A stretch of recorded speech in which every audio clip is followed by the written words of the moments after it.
Good morning, good afternoon, good evening बच्चों, कैसे हैं? सबका पढ़ाई लिखाई हो रहा है। Myself Deepak Kumar. Today we are here to learn light. ठीक है, आज हम लोग लाइट का इंट्रोडक्शन देखेंगे। What do you mean by light? Light क्या होता क्या है? लाइट आखिर क्या है? What is the importance of light? हमारे लाइफ में लाइट का क्या इंपॉर्टेंस होता है? ठीक है, क्लास 10 फिजिक्स चैप्टर नंबर 1 हम लोग देख रहे हैं आज। कौन सा चैप्टर देख रहे हैं? Chapter number 1। लाइट जो है चैप्टर नंबर 1 है। ठीक है, तो चैप्टर नंबर 1 हम लोग पढ़ेंगे और चैप्टर नंबर 1 जो आपका लाइट है उसमें हम लोग पढ़ने वाले हैं आज रिफ्लेक्शन ऑफ लाइट। क्या पढ़ेंगे? रिफ्लेक्शन ऑफ लाइट पढ़ेंगे। ठीक है, तो रिफ्लेक्शन ऑफ लाइट से पहले हम लोग लाइट का इंट्रोडक्शन देख लेंगे। What do you mean by light? Light आखिर होता क्या है जो हम लोग पढ़ने वाले हैं लाइट। तो लाइट आखिर होता क्या है? ठीक है, लाइट का इंट्रोडक्शन हम लोग देखेंगे। तो लाइट क्या होता है? तो आप जनरल डेफिनेशन देखोगे तो लाइट का डेफिनेशन होता है light is a form of energy that help us to see. Light एक फॉर्म ऑफ एनर्जी होता है जो हमको किसी भी चीज़ को देखने में मदद करता है। ठीक है, ये सब डेफिनेशन जानते हैं? ओके, लिखिए इसको। ठीक है, तो डेफिनेशन क्या हो जाएगा लाइट का? लिखेंगे light is the form of energy. Light is the form of energy which help us to see the colorful world, the wonderful या कलरफुल वर्ल्ड आप लिख सकते हैं ना, कलरफुल वर्ल्ड।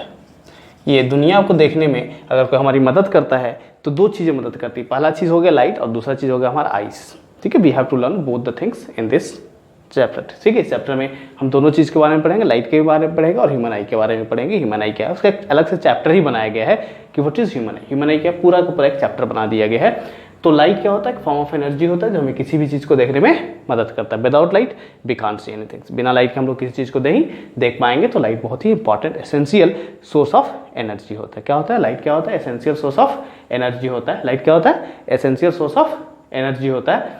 ठीक है, क्लियर हो गया? लाइट एक फॉर्म ऑफ एनर्जी होता है जो हम किसी चीज़ को देखने में मदद करता है। ठीक है, यानी कि एनर्जी क्या होता है? कोई काम करने में मदद करता है। तो देखना है, दैट इज ऑल्सो वर्क। देखना भी एक तरह का काम है।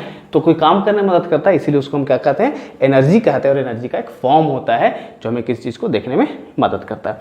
तो बात करेंगे लाइट्स के बारे में। तो लाइट्स के बहुत सारे कैरेक्टरिस्टिक्स हैं। ठीक है, लाइट के बहुत सारे लोगों ने बहुत तरह के आइडियाज़ दिए लाइट के बारे में। ठीक है, लाइट के बारे में क्या दिए? लोगों ने बहुत सारे आइडियाज़ दिए। What is the light, how it moves, this type of things, and light होता क्या है। बहुत तरह की चीज़ लोगों ने बताया। ठीक है, तो देखते हैं हम लोग characteristics of light. Characteristics of light, light का क्या क्या कैरेक्टरिस्टिक्स हो सकते हैं वो देखते हैं। Characteristics of light. लाइट के क्या क्या कैरेक्टरिस्टिक्स होते हैं उसके बारे में आपको पढ़ाते हैं। लाइट का क्या क्या कैरेक्टरिस्टिक्स होता है आप लोग पहले से पढ़ते आ रहे होंगे कि लाइट क्या होता है। तो लाइट का जो पहला कैरेक्टरिस्टिक्स होता है, light moves in straight line. Light हमेशा कैसे मूव करता है? स्ट्रेट लाइन में मूव करता है। तो क्या लिखेंगे? फर्स्ट कैरेक्टरिस्टिक्स क्या हो जाएगा? लिखेंगे light always moves in straight line. ठीक है, लाइट जो होता है हमेशा कैसे मूव करता है? स्ट्रेट लाइन में ट्रैवल करता है। Light it don't need medium to travel. दूसरा आप चाहें तो ये भी कैरेक्टरिस्टिक्स लिख सकते हैं, एनर्जी है, ये भी चाहें तो आप लिख सकते हैं। It don't need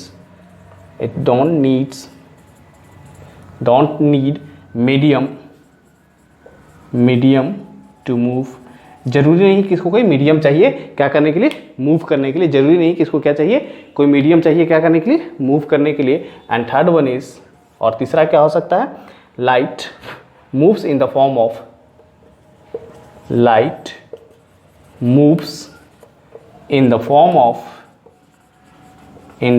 of wave as well as particle। ठीक है, लाइट जो होता है वो कैसे मूव करता है? लाइट कैसे मूव करता है? वेव्स के फॉर्म में मूव करता है और पार्टिकल्स के फॉर्म में मूव करता है। नहीं कि लाइट जो है दोनों फॉर्म में क्या करता है? मूव करता। लाइट कैसे मूव करता है? वेव्स के फॉर्म में मूव करता है, पार्टिकल्स के फॉर्म में मूव करता है। नहीं, दोनों फॉर्म में लाइट मूव करता है। That is known as dual nature of light. ठीक है, dual nature of light that is given by Albert Einstein. ठीक है, कोई किसने बताया था? अल्बर्ट आइंस्टीन ने बताया था ड्यूअल नेचर ऑफ लाइट, यानी कि लाइट जो होता है दोनों फॉर्म में मूव करता है, and this form is known as electromagnetic wave. इसे क्या कहा जाता है? It is also known as electromagnetic wave. इसे हम लोग क्या कहते हैं? इलेक्ट्रोमैग्नेटिक वेव कहते हैं, यानी कि इसको किसी भी तरह का कोई मीडियम नहीं चाहिए क्या करने के लिए? ट्रैवल करने के लिए इलेक्ट्रोमैग्नेटिक वेव्स होते हैं। ठीक है, ये 3 पॉइंट्स आपको क्लियर हो गए। तो जो ये जो फर्स्ट तो ठीक था, सेकेंड भी ठीक है। अब थर्ड में जो हुआ, थर्ड में थोड़ा सा कन्फ्यूजन है। थर्ड में बहुत सारी बातें चली लोगों के बीच में। तो सबसे पहले साइंटिस्ट थे जिन्होंने लाइट के बारे में बताया था, उन्होंने कहा कि light is made up of particles. Light किससे बने होते हैं? पार्टिकल्स से बने होते हैं, जिसको कसपरकल कहा जाता है। सिर्फ थ्योरी है, सुनने के लिए आप सुनिए और समझिए इसको। ठीक है, तो लाइट क्या होता है? छोटे छोटे पार्टिकल्स के बने होते हैं, जिसको हम क्या कहते हैं? कसपरकल कहते हैं। किसने कहा? न्यूटन ने कहा। ठीक है, न्यूटन ने कहा। अलग बात है कि बाद में जब ड्यूअल नेचर ऑफ लाइट आया तो जो छोटे छोटे पार्टिकल्स होते हैं लाइट के, उन्हें क्या कह दिया गया? फोटोन कह दिया गया। Small parts of the light, smallest particle of the light कह सकते हैं। Smallest particles of the light, ये भी नोट करके लिख लीजिएगा। Smallest particle of the light is known as photon. ठीक है, जो छोटे पार्टिकल होते हैं उन्हें क्या कहा जाता है? फोटोन्स कहा जाता है। क्या कहा जाता है? फोटोन्स कहा जाता है। स्मॉलेस्ट पार्टिकल जो होते हैं लाइट के, उसे क्या कहा जाता है? फोटोन कहा जाता है। हाँ, तो बात हम इस पे कर रहे थे कि न्यूटन ने कहा कि वो कसपरकल होते हैं। कसपरकल मतलब सिंपली भाषा में समझो पार्टिकल्स होते हैं। तो न्यूटन ने कहा कि light is a particle. Light क्या होता है? पार्टिकल होता है। लेकिन उसी वक्त एक यंग हाइजिन नाम के प्रिंसिपल थे, हाइगिन। ठीक है, तो हाइगिन ने कहा कि नहीं, लाइट इज वेव। लाइट क्या होता है? वेव होता है। न्यूटन ने कहा लाइट इज अ पार्टिकल, कसपरकल। ठीक है, लेकिन हाइजिन ने क्या कहा कि नहीं, लाइट पार्टिकल नहीं बल्कि लाइट क्या है? लाइट पार्टिकल नहीं बल्कि लाइट क्या है? वेव है। लाइट ऐसे चलता है। ठीक है, तो लाइट क्या होता है? वेव होता है। दोनों के बीच में हो गया, बात बढ़ गई। तो बहुत समय के बाद अल्बर्ट आइंस्टीन आए और बोले नहीं, light is both particle as well as wave. वो पार्टिकल भी है और वेव भी है, जिसके कारण उसका नाम पड़ गया इलेक्ट्रोमैग्नेटिक वेव। क्या नाम पड़ गया? इलेक्ट्रोमैग्नेटिक वेव पड़ गया। और न्यूटन ने ही एक लॉ दिया था। न्यूटन ने क्या दिया था? एक लॉ दिया था। That law is known as law of reflection. उन्होंने कहा कि जिस तरह से हम किसी बॉल को फेंकते हैं, किसी पार्टिकल्स को अगर हम फेंकते हैं तो रिफ्लेक्ट करके बाउंस बैक करके वापस आता है। क्या करता है? बाउंस बैक करके वापस आता है। बिल्कुल उसी तरह से अगर हम लाइट के पार्टिकल्स को कहीं फेंकते हैं तो वो भी पार्टिकल वापस ट्रैवल करके आ जाता है। दैट इज कॉल्ड कसपरकल लॉ ऑफ लाइट। उसे क्या कहा जाता है? कसपरकल लॉ ऑफ लाइट, जो कि बाद में हम लोग उस लाइट को लॉ को पढ़ते हैं लॉ ऑफ रिफ्लेक्शन के नाम से। क्या पढ़ते हैं? लॉ ऑफ रिफ्लेक्शन के नाम से पढ़ते हैं। ठीक है, तो लाइट में हम लोग को यहाँ पे 2 टॉपिक पढ़ने हैं। लिख लिए सारा कुछ, इसको इरेज कर दे, इसको इरेज करें। ओके, इरेज करते हैं, उसके बाद आगे हम लोग डिस्कशन करेंगे। Okay, so we have to learn 2 topics in light. Light में हम लोग को 2 टॉपिक पढ़ना। पहला क्या पढ़ना है? रिफ्लेक्शन ऑफ लाइट, यानी लाइट का रिफ्लेक्शन, और दूसरा पढ़ना है refraction of light.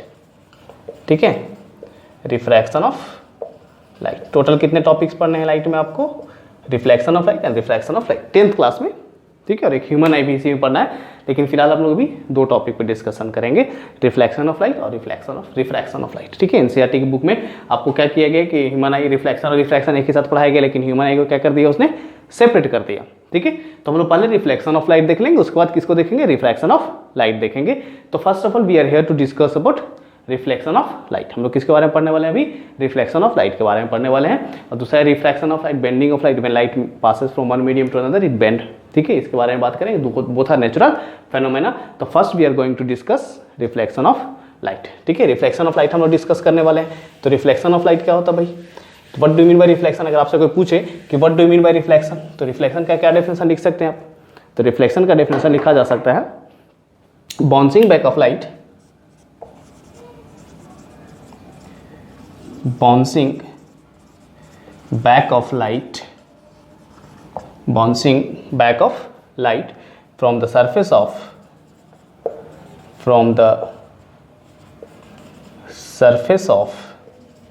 bouncing back of light from the surface of the body is known as is known as reflection of light. Reflection of light. जो बाउंसिंग बैक होता है light का, क्या होता है, जो बाउंसिंग बैक होता है, जैसे लाइट को कहीं जाता है, लाइट कहीं जाएगा, जाने के बाद वो टकरा करके वापस आएगा, उसी फिनोमेना को हम क्या कहते हैं, रिफ्लेक्शन ऑफ लाइट कहते हैं। ठीक है, लाइट बाउंस करता है, जैसे बॉल को हम कहीं पे थ्रो करते हैं तो बॉल क्या होता है, टकरा के वापस आता है, that is called reflection of ball. अगर वो लाइट टकरा के आ रहा है वापस तो क्या होगा, रिफ्लेक्शन ऑफ लाइट होगा। लाइट टकराएगा ना, जाएगा कहीं तो लाइट टकराएगा, टकराएगा तो वापस आएगा, that is called reflection of light. उसे हम क्या कहते हैं, रिफ्लेक्शन ऑफ लाइट कहते हैं। क्या कहते हैं, रिफ्लेक्शन ऑफ लाइट कहते हैं। जैसे पार्टिकल्स होते हैं, there are two types of reflection. There are two types of reflection. Reflection कितने तरह के होते हैं भाई, दो तरह के रिफ्लेक्शन होते हैं। There are two types of reflection. पहला जो होता है जिसको हम लोग बोलते हैं रेगुलर रिफ्लेक्शन, रेगुलर रिफ्लेक्शन, और दूसरा होता है इरेगुलर, इरेगुलर रिफ्लेक्शन। रिफ्लेक्शन इसी को हम क्या कहते हैं, डिफ्यूज्ड रिफ्लेक्शन। इसके दो नाम है, ठीक है, इरेगुलर रिफ्लेक्शन बोली या फिर क्या बोली इसको, डिफ्यूज रिफ्लेक्शन बोली। इरेगुलर या फिर डिफ्यूज रिफ्लेक्शन बोली। दो तरह के रिफ्लेक्शंस होते हैं, रेगुलर और irregular reflection. Irregular reflection is also known as diffuse reflection. चलिए शुरू करें हम लोग रेगुलर रिफ्लेक्शन के बारे में। फर्स्ट हम लोग पढ़ते हैं रेगुलर रिफ्लेक्शन। रेगुलर रिफ्लेक्शन तो क्या हो जाएगा भाई, रेगुलर रिफ्लेक्शन। ठीक है, रेगुलर रिफ्लेक्शन का क्या डेफिनेशन हो सकता है, लिखेंगे, थोड़ा इंक डाल लेते हैं मार्कर में। ठीक है, regular reflection, reflection reflection through a smooth surface, through a smooth surface, a smooth surface, surface like mirror, mirror is known as regular reflection, है ना, रेगुलर रिफ्लेक्शन। मतलब क्या हुआ कि वैसा रिफ्लेक्शन जो स्मूथ सरफेस हो, स्मूथ सरफेस जैसा कि क्या, मिरर से होता है, उसे हम क्या कहते हैं, रेगुलर रिफ्लेक्शन कहते हैं। एकदम स्मूथ सरफेस होगा, उसके जो रिफ्लेक्शन होगा उसे हम क्या कहेंगे, रेगुलर रिफ्लेक्शन कहेंगे। इसमें क्या ध्यान देना है कि रेगुलर रिफ्लेक्शन में जो रे आएंगे, पैरेलल रे आएंगे, रिफ्लेक्शन के बाद कैसे जाएंगे, पैरेलल। एक चीज़ ध्यान देना है कि रेगुलर रिफ्लेक्शन में कैसे पता चलेगा, जब रे पैरेलल आएगा तो जाएगा भी कैसे, parallel rays, incident rays are parallel and reflected rays are also parallel. ठीक है, आने वाला रे देखो ऐसे आ रहा है, सब ऐसे आ रहा है, पैरेलल रेज आ रहे हैं, और जा कैसे रहे भाई, तो जाने वाला भी एक दूसरे का पैरेलल। जो रिफ्लेक्टेड रेज है, ध्यान देना क्या है इसमें कि इंसिडेंट रेज जो होंगे वो सारे पैरेलल होंगे और रिफ्लेक्टेड रे आपस में सब क्या होंगे, पैरेलल होंगे। This type of reflection is known as regular reflection. और इस सरफेस कैसा है भाई, तो स्मूथ सरफेस है, स्मूथ सरफेस। ठीक है, जब स्मूथ सरफेस हो जाए तो उससे कौन सा रिफ्लेक्शन होता है, रेगुलर। इसको पेंट करते हैं पीछे से, पता चलेगा कि हाँ ये पीछे में मिरर है। ठीक है, ये हो गया तुम्हारा कौन सा रिफ्लेक्शन, रेगुलर रिफ्लेक्शन हो गया। दूसरा है इरेगुलर रिफ्लेक्शन। तो इरेगुलर रिफ्लेक्शन में क्या होता है, इरेगुलर रिफ्लेक्शन तो क्या लिखेंगे, अ रिफ्लेक्शन थ्रू रफ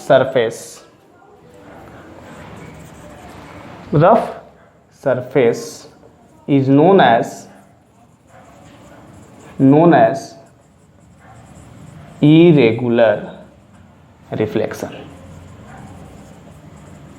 ठीक है, उसे क्या कहते हैं हम, इरेगुलर रिफ्लेक्शन कहते हैं। इरेगुलर रिफ्लेक्शन का कैसा डायग्राम बनेगा, जैसे मान लो ऐसा दिया हुआ सरफेस आपका इरेगुलर है, तो इरेगुलर में टेढ़ा मेढ़ा सरफेस ऐसा कुछ हो सकता है, यहाँ से रे ऐसे आएगा, इस तरफ बेंड करेगा।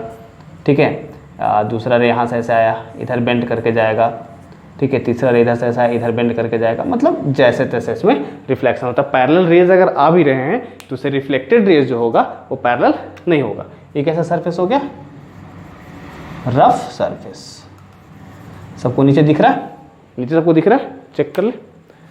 चलिए नीचे सबको दिख रहा है, ये सरफेस कैसा हो गया, रफ सरफेस हो गया। और रफ सरफेस से जो रिफ्लेक्शन होता है हम कौन सा रिफ्लेक्शन कहते हैं, इरेगुलर रिफ्लेक्शन कहते हैं या डिफ्यूज रिफ्लेक्शन कहते हैं। इसमें क्या ध्यान देना है कि जो पैरेलल रेज आएंगे वो पैरेलल रेज वापस नहीं जाएंगे, रिफ्लेक्शन के बाद वो पैरेलल नहीं जाता है, रिफ्लेक्शन के बाद इधर उधर बिखर करके चला जाता है, that is called irregular reflection और डिफ्यूज रिफ्लेक्शन। ठीक है, तो मिरर ही एक ऐसा डिवाइस होता है, मिरर बहुत स्मूथ चीज़ है जो भी हो, ठीक है, उसमें रेगुलर रिफ्लेक्शन होता है जिसके कारण हम लोगों का क्लियर इमेज बनता है। ठीक है, हम लोगों का क्या बनता है, क्लियर इमेज बनता है, ऑब्जेक्ट को आप आसानी से देख सकते हैं। जैसे उसके सामने, मिरर के सामने मान लो हम पेन रखें, मार्कर, तो मार्कर वहाँ दिखेगा, लेकिन दरवाजे के सामने अगर हम मार्कर रखें तो मार्कर नहीं दिखेगा। क्यों? क्योंकि दरवाजा जो आपका दिख रहा है स्मूथ, पूरा चिकना है, स्मूथ दिख रहा है, बट रियल में वो स्मूथ नहीं, वो रफ है। ठीक है, स्मूथ कौन होता है, मिरर होता है। जैसे देखो ये यहाँ पे दिख रहा है, हल्का हल्का दिखेगा, हल्का हल्का इसमें दिखेगा क्योंकि ये क्या है, स्मूथ है, उतना ज़्यादा भी स्मूथ नहीं है, it's not too smooth like mirror, ये मिरर की तरह स्मूथ नहीं है, फिर भी ये हल्का स्मूथ है। बोर्ड जो आपका व्हाइट बोर्ड जो है स्मूथ है, जिसके कारण से क्या हो रहा है, इसमें इसका हल्का हल्का रेफरेंस यानी कि इमेज हल्का हल्का दिखाई दे रहा है। ठीक है, तो रफ सरफेस अगर होगा तो उसमें कौन सा रिफ्लेक्शन होगा, डिफ्यूज रिफ्लेक्शन होगा, और स्मूथ सरफेस होगा उसमें कौन सा रिफ्लेक्शन होगा, रेगुलर रिफ्लेक्शन होगा। ठीक है, रेगुलर रिफ्लेक्शन के कारण से ही किसी चीज़ का इमेज बन पाता है, ये रेगुलर रिफ्लेक्शन या डिफ्यूज रिफ्लेक्शन के कारण से इमेज बनता नहीं है। ठीक है, तो ये आपका रिफ्लेक्शन का पार्ट हो गया। एग्जामिनेशन के लिए बहुत इंपॉर्टेंट चीज़ है reflection and law of reflection. तो नेक्स्ट हम लोग पढ़ेंगे लॉ ऑफ रिफ्लेक्शन। ये रिफ्लेक्शन को डिफाइन करने का जरूरत नहीं है, अगर क्वेश्चन आपसे पूछता है कि what do you mean by law of reflection या reflection and explain law of reflection, तो ये लिखने की जरूरत नहीं, आप चाहें तो लिख भी सकते हैं। तो एग्जामिनर को क्या लगेगा कि आपने जब लिखा है इतना कुछ तो आपको अच्छे से सब कुछ पता होगा। ठीक है, तो आपको फुल मार्क्स मिलेंगे, ऐसे भी फुल मार्क्स मिलेंगे, जरूरी नहीं रिफ्लेक्शन लिख देंगे, लॉ ऑफ रिफ्लेक्शन लिख देंगे, उस कंडीशन में भी आपको फुल मार्क्स मिलने वाले। ये भी अगर एक्सप्लेन कर देते तो बहुत अच्छा है, वेल एंड गुड, नहीं तो कोई बात नहीं है। तो हम इरेज करें इसको, लॉ ऑफ रिफ्लेक्शन लिखें। ओके, शुरू करते हैं, लॉ ऑफ रिफ्लेक्शन, इरेज कर दो इसको। चलिए ओके, तो लॉज ऑफ रिफ्लेक्शन लिखते हैं, क्या होगा भाई, देयर आर, बहुत इंपॉर्टेंट है इसीलिए हमने यहाँ पे वीवीआई भी लिखा है। देखो, there are two laws of there are two laws of reflection के कितने लॉज हैं, टोटल 2 लॉज है रिफ्लेक्शन के। कितने लॉ हैं रिफ्लेक्शन के, 2 लॉ है रिफ्लेक्शन के। फर्स्ट लॉ क्या कहता है, पहला लॉ क्या कहता है, इंसिडेंट रेज। ठीक है, इंसिडेंट रेज क्या होता है, जो सन की तरफ से या फिर कोई लुमिनस बॉडी की तरफ से कोई लाइट आ रहा होता है। ठीक है, लुमिनस बॉडी तो आपको पता होगा, क्यों भी नहीं पता।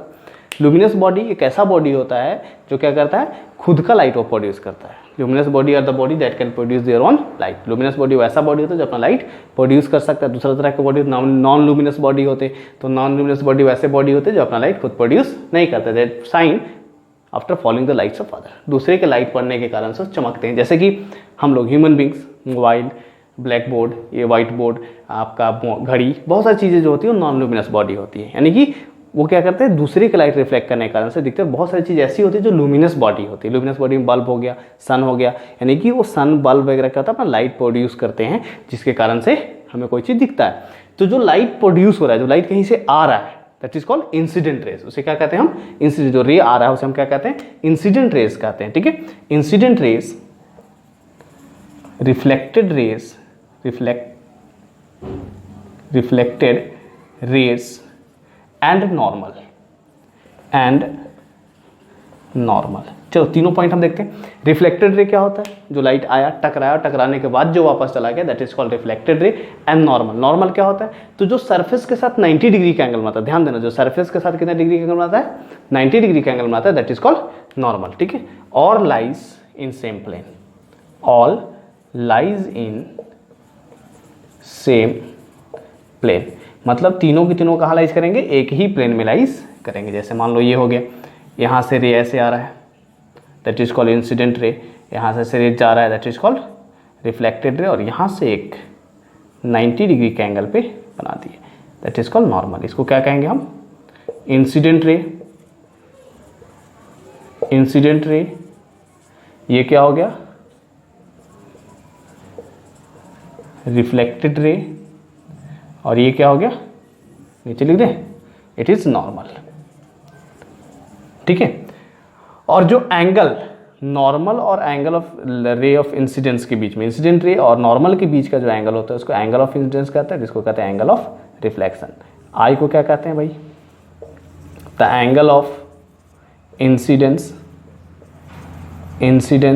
और आर को क्या कहते हैं, एंगल ऑफ रिफ्लेक्शन। ठीक है, आर को क्या कहते हैं, एंगल ऑफ रिफ्लेक्शन। आई को कहते हैं एंगल ऑफ इंसिडेंस। ध्यान देना कि एंगल ऑफ इंसिडेंस क्या होता है, नॉर्मल और इंसिडेंट रे के बीच में जो एंगल होता है इसका एंगल ऑफ इंसिडेंस कहते हैं। नॉर्मल और रिफ्लेक्टेड रे के बीच में जो एंगल होता है उसे क्या कहते हैं, एंगल ऑफ रिफ्लेक्शन कहते हैं, जिसको आर से डिनोट करते हैं। तो सेकेंड लॉ इसी पे बेस्ड है। तो सेकेंड लॉ क्या कहता है, एंगल ऑफ इंसिडेंस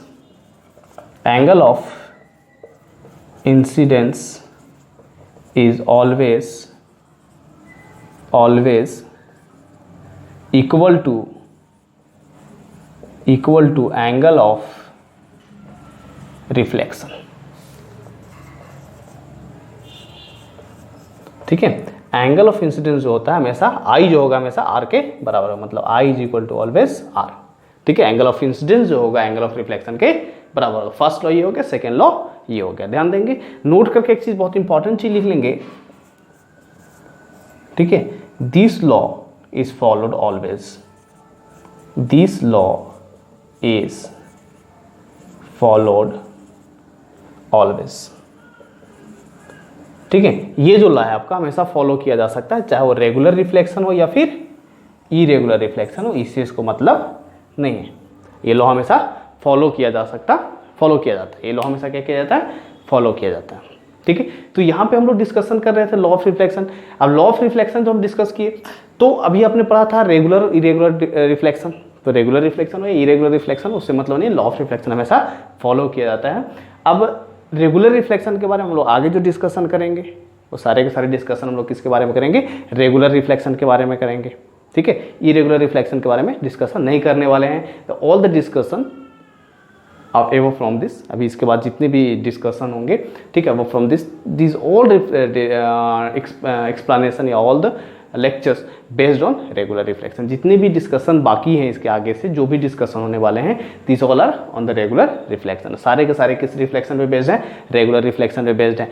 तो रेगुलर रिफ्लेक्शन के बारे में हम बताए थे। तो रेगुलर रिफ्लेक्शन में डिफिनेशन लिखे थे, reflection through the smooth surface like mirror. हमने बताया था ना, reflection through a smooth surface like mirror. तो मिरर से जो रिफ्लेक्शन होगा that is called regular reflection, and we have to learn about the regular reflection, means we will learn about mirror. इसका मतलब क्या होगा कि हम लोग किसके बारे में पढ़ेंगे, मिरर के बारे में पढ़ेंगे, बिकॉज मिरर में ही रेगुलर रिफ्लेक्शन होता है। ये समझ में आ गया सबको?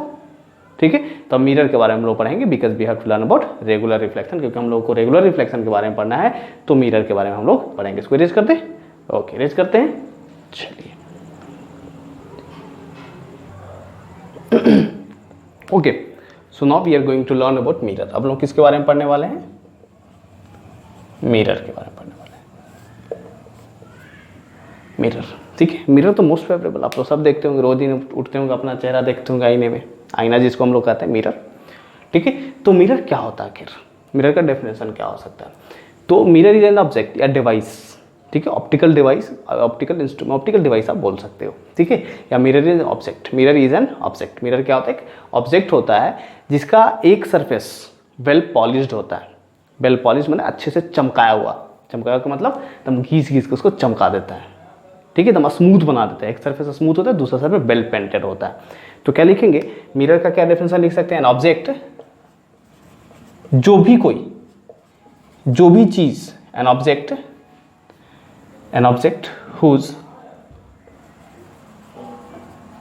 whose या फिर आप लिख सकते हैं an object made up of glass, glass से बना होता है ना, ग्लास से बना होता है, an object made up of glass, यही लिख सकते हैं। ऐसा भी तो कोई दिक्कत नहीं। An object whose one surface is smooth and other surface is painted, ठीक है, वेल पेंटेड होता है, बहुत अच्छे से पेंट किया जाता है, उसी को हम क्या कहते हैं, मिरर कहते हैं। बहुत सारे डेफिनेशन अपने अपने तरीके से जो भी आपको मन करे डिफाइन करने का, और डेफिनेशन आप लिख सकते हैं। You are free to write the definition of mirror. आप फ्री है डेफिनेशन लिखने के लिए मिरर का, ऐसा नहीं कि सर जो लिखें वही लिखेंगे, ऐसा कुछ नहीं होता, ठीक है। ये फिजिक्स है, मैथमेटिक्स में जो भी चीज़ें आपको समझ में आए, ठीक है, but it should be up to the mark, वो सही होना चाहिए, वो आपका करेक्ट हो जाता है। ठीक है, तो अपने हिसाब से आप इसके डेफिनेशन को चेंज भी कर सकते हैं, आपके ऊपर डिपेंड करता है। अब लिखेंगे there are two types of mirror, there are two types of mirror, there are two types of mirror. पहला जो होता है first plane mirror and second यहां पे लिख दें स्फेरिकल मिरर, स्फेरिकल मिरर। ठीक है, तो प्लेन मिरर क्या होता है? A mirror which is plane in touching. जब हम किसी चीज़ को टच करते हैं, जब किसी मिरर को टच करते हैं और छूने में वो प्लेन लगे, ठीक है, प्लेन आता है इस तरह का प्लेन लगे, तो उसे हम क्या कहते हैं? प्लेन मिरर कहते हैं। और स्फेरिकल मिरर क्या होगा? कर्व लगेगा। कैसा लगेगा? कर्व लगेगा, तो हम कौन सा मिरर कहेंगे? स्फेरिकल मिरर कहेंगे। ठीक है, तो प्लेन मिरर का लिखते हैं पहले, क्या होगा? A mirror whose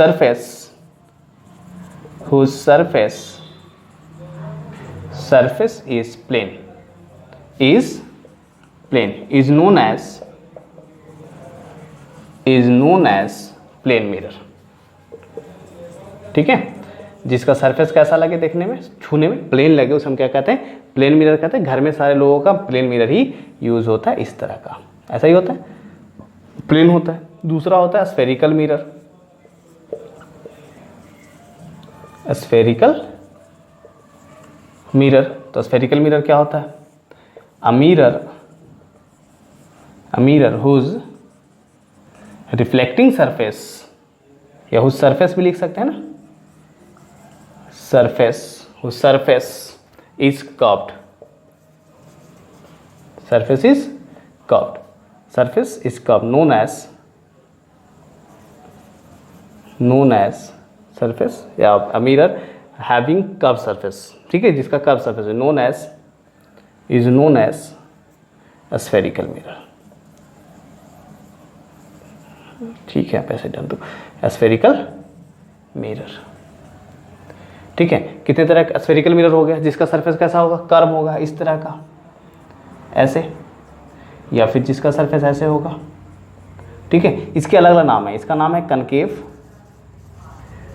concave mirror, और इसका नाम है कन्वेक्स मिरर।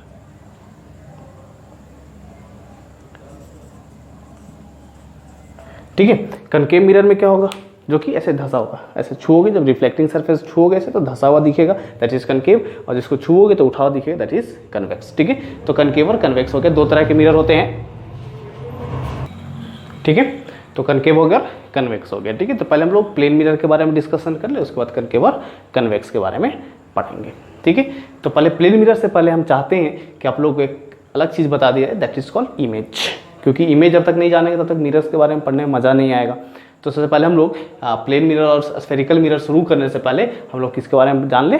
इमेज के बारे में जान लें। इमेज जानने के बाद फिर हम लोग देखेंगे प्लेन मिरर क्या होता है। तो फर्स्ट ऑफ ऑल इरेज कर दे इसको, ओके, इरेज करते हैं। उसके बाद हम लोग इमेज के बारे में देखते हैं थोड़ा सा कि इमेज होता क्या आखिर। ओके, तो हम लोग पढ़ते हैं इमेज के बारे में।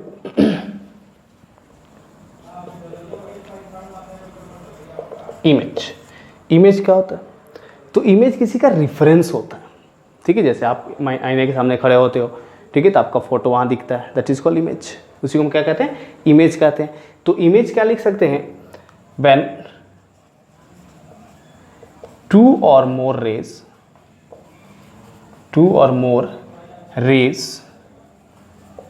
meet or appear to meet after reflection or refraction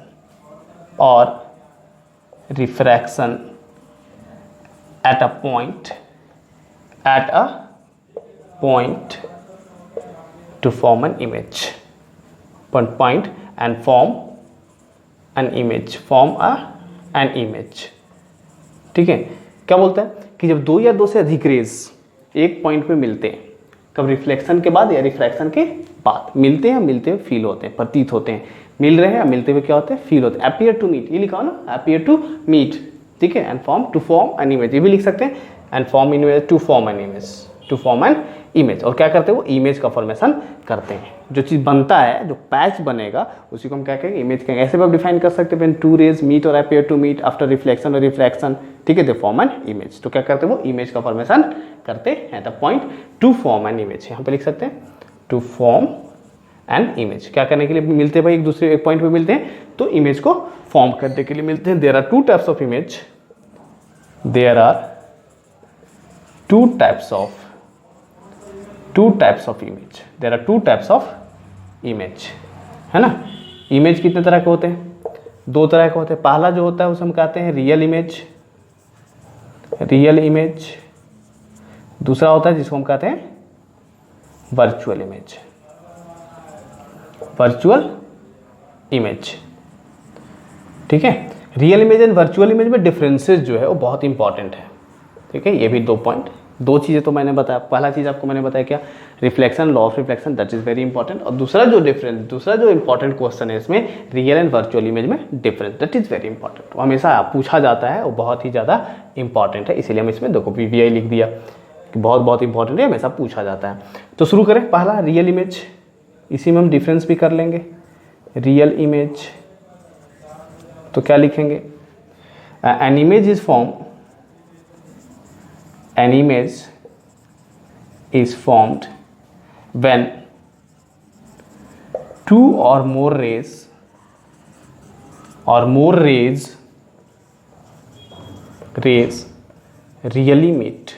really meet at a point,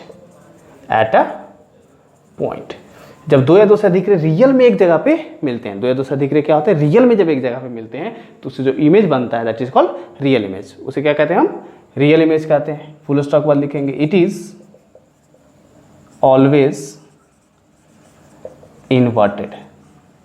inverted मतलब क्या होता है भाई?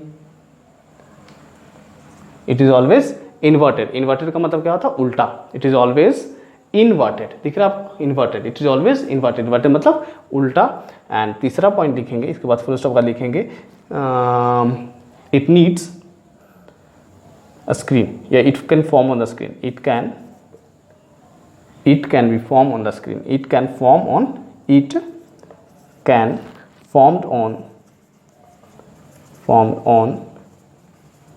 a screen। ये कहाँ फॉर्म होता है? तो स्क्रीन पे फॉर्म होता है। कहाँ फॉर्म होता है ये?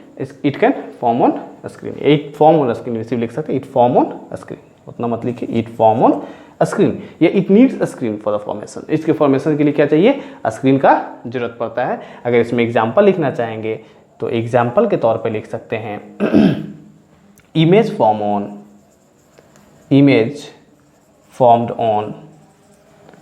सिनेमा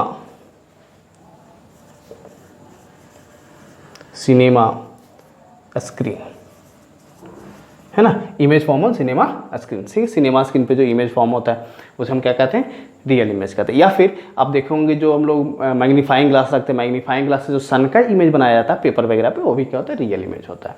जैसे देख लीजिए, ऐसे मान लो यहाँ से ऐसे चला, कोई कनकेव है, यहाँ से ऐसे रे चला, ऐसे मिला, ऐसी बस रफ डायग्राम हम बना दे रहे हैं। यहाँ से कोई रे चला, मान लो ऐसे गया, ऐसे कोई गया रे, और यहाँ से ऐसे कोई रे गया, और यहाँ से आकर के टकरा करके यहाँ मिल गया। तो जहाँ पे मिलेगा वहीं पे क्या बना? इमेज बना। तो कैसा इमेज बना? देखो रियल। ये कौन सा इमेज है? रियल इमेज है। नीचे बन रहा है ना, दैट इज रियल इमेज है। कौन सा इमेज है? रियल इमेज है। कैसा इमेज हो गया भाई?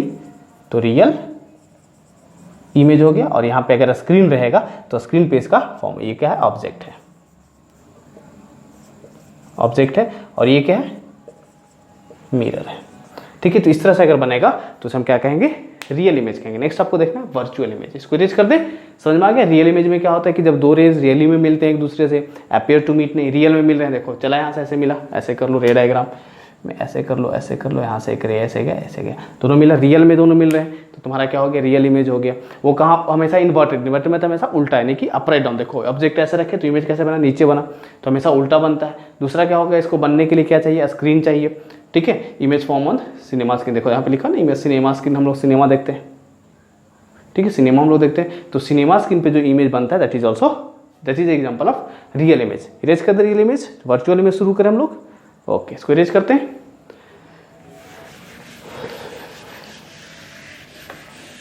तो वर्चुअल इमेज जो होता है रियल इमेज का क्या होता है, उल्टा होता है। वर्चुअल इमेज क्या होता है, रियल इमेज का उल्टा होता है। तो क्या लिखेंगे वर्चुअल इमेज का डेफिनेशन में क्या हो जाएगा भाई, तो लिखेंगे हम लोग, रियल इमेज समझ में आ गया सबको, तो वर्चुअल इमेज के डेफिनेशन में क्या लिखेंगे, वर्चुअल इमेज के डेफिनेशन में क्या लिखेंगे, an image is said to be virtual, image is said to be virtual, image said to be virtual if two or more rays appear to meet at a point,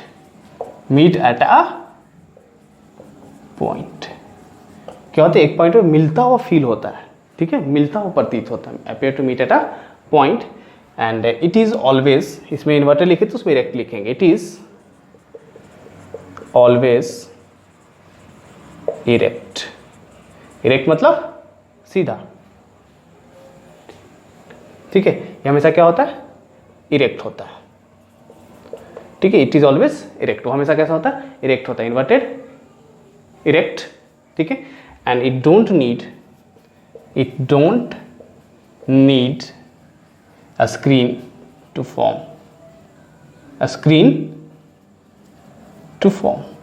इसको किसी भी तरह का कोई स्क्रीन की जरूरत नहीं होती, फॉर्मेशन के लिए स्क्रीन की जरूरत नहीं होती, इन्वर्टेड होता है, इरेक्ट होता है, ठीक है, इरेक्ट होगा, it don't need medium, don't need screen to form, screen नहीं चाहिए इसको। और तीसरा क्या चाहिए, एग्जाम्पल में आप लिखना चाहेंगे तो एग्जाम्पल के तौर पे लिख सकते हैं image form by plane mirror, ठीक है, जो प्लेन मिरर के द्वारा इमेज फॉर्म होता है उसे हम क्या कहते हैं, वर्चुअल इमेज कहते हैं। कौन सा इमेज कहते हैं उसको, वर्चुअल इमेज कहते हैं। ओके, तो वर्चुअल इमेज आपको समझ में आ गया। तो वर्चुअल इमेज किस में फॉर्म होता है, प्लेन मिरर में। तो प्लेन मिरर हम देखते हैं, जैसे प्लेन मिरर है, ठीक है, यहाँ से कोई रे ऐसे चलेगा,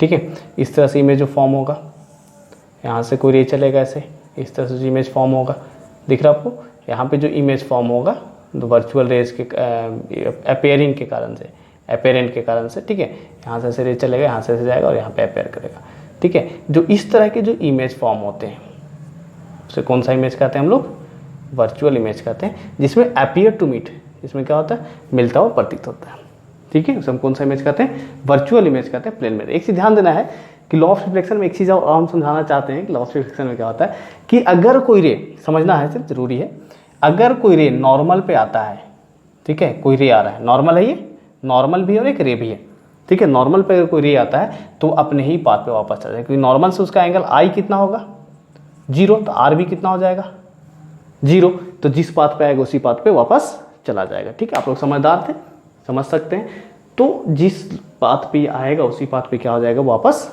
चला जाएगा। तो इसीलिए जब कोई रे नॉर्मल पे आता है तो वापस क्या होता है, उसी पाथ पे चला जाता है। इमेज का कॉन्सेप्ट क्लियर हो गया, इमेज सबको समझ में आ गया। ओके, तो हम लोग नेक्स्ट वीडियो बनाएंगे, नेक्स्ट वीडियो में हम देखेंगे क्या, नेक्स्ट वीडियो में हम लोग देखेंगे, नेक्स्ट लेक्चर में हम लोग देखेंगे प्लेन मिरर के बारे में, characteristics of image form by plane mirror और स्फेरिकल मिरर, दोनों मिरर्स हम लोग एक साथ कर लेंगे। आज के लिए बस इतना ही हम लोग छोड़ देते हैं, पढ़ाई करते रहिए, मिलते हैं नेक्स्ट वीडियो में, किसके साथ, तो प्लेन मिरर के बारे में डिस्कशन हम लोग करेंगे। Have a nice day, bye, see you soon in next video.